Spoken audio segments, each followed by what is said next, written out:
Hey YouTube, what's going on? Welcome to a special video. Kind of random and unexpected, but got another statue to add to my collection. Today, I had secured this off of SideshowCollectibles.com using a gift card that was given to me for Christmas by my brothers.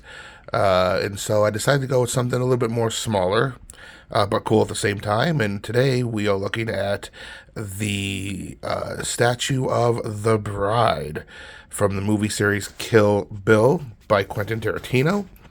I didn't really know too much about this, but you can see from the box here, rare metal sword, limited to 600 pieces. There was a note on the back of this that says it's 229 out of 600, and looks like it was made in 2004. So, pretty cool. You know, it's got some other things here. Picture of Uma Thurman. Kill Bill is definitely one of my most favorite, I guess because a film series, even though it's only two movies.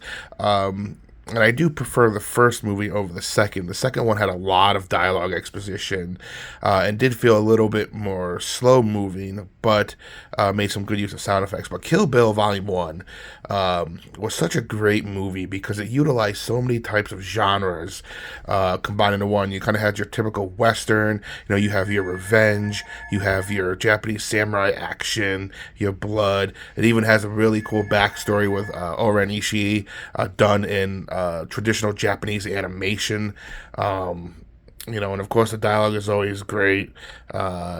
And I mean that final fight, the whole sequence is really really cool. And of course, obviously the cliffhanger at the end with her daughter being alive. Spoiler alert. So I really like Kill Bill, and I'm waiting for it to come out on 4K someday. And there's always been rumors going around that it was going to come out as to like one big long 4-hour movie with the first one and second one combined, which I wouldn't mind at all. And then there's even talks that they were going to make a third one using the daughter of one of the assassins who the bride ended up killing. So, you know, I love that one. The second one, again, was very expedition heavy, but I didn't like the fact that she doesn't really kill anyone in that film. You know, Bud gets taken out by a snake from Ellie Driver, and then finally, when the bride and Ellie fight, you know, she kind of pulls out her other eye, so her fate is kind of left unsealed. Most likely she died, but we don't know that. And then to me, the final fight with Bill was kind of anticlimactic, very quick and done. The dialogue, again, fantastic dialogue. And the scene with her being buried under the ground, using just sound effects and stuff was really cool. But definitely the action was all in Kill Bill Volume 1. So, but anyway, so let's take a look at this statue and see what we got. Okay, so here we are, folks, with the Bride. So it's a very, very basic statue. Nice little nameplate there. What to say? The fourth film by Quentin Tarantino.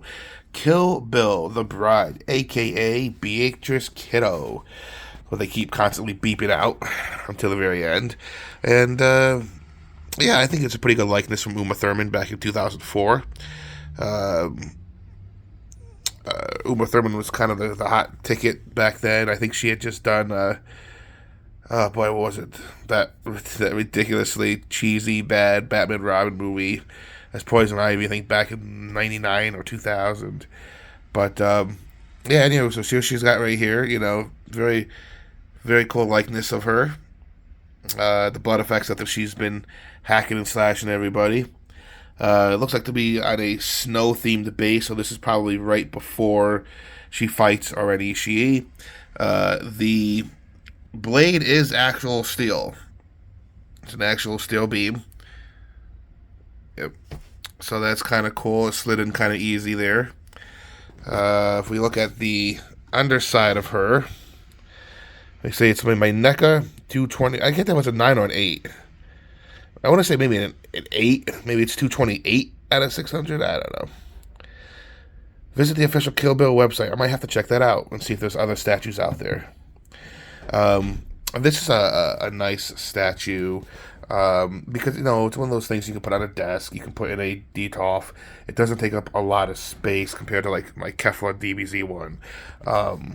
But it's one of those things where even on my desk here, I can pop it off to the side, and it's out of the way, but you still kind of see it and recognize, hey, this is now a statue that pertains to another movie that I like. So I don't know if these are still available. I'm sure you can probably find some up on eBay. Uh, I know NECA can get kind of pricey with their statues if they're out of stock or if they're very rare. So, um, so this was about a $200 statue shipped. But I paid obviously a lot less with the gift card and stuff like that. Plus, I had all the credits on Sideshow from previous purchases, so I only paid about $50 for this. So, not a bad deal. And a big thanks to my brothers again for this. I'm just trying to branch out into just kind of smaller things too, aside from Dragon Ball and Resident Evil. Like having statues here and there. Kill Bill, like I said, is one of my favorite franchises. I do love the movies, and I thought everything was well done. So yeah, there you go, folks. So again, you can check them out online. When I looked this up originally, I just went to Google and I typed in Kill Bill figure. And I think it was because I think I saw a movie clip from it, and I was like, oh, let me see if they have Kill Bill stuff. So I might kind of do the same with other franchises. Not necessarily movie, but I'm thinking like maybe Metal Gear Solid, or I might do one-offs on that. Things like Mega Man and Sonic the Hedgehog. Just kind of one-offs where I'm not going to go too crazy with them, but it's just things that were prevalent in my youth years. But yeah, pretty good statue. I say it looks like Uma Thurman pretty well, so not too shabby. So let me know what you think in the comments below. Like, comment, subscribe, share me in all your groups, and have a good day, folks.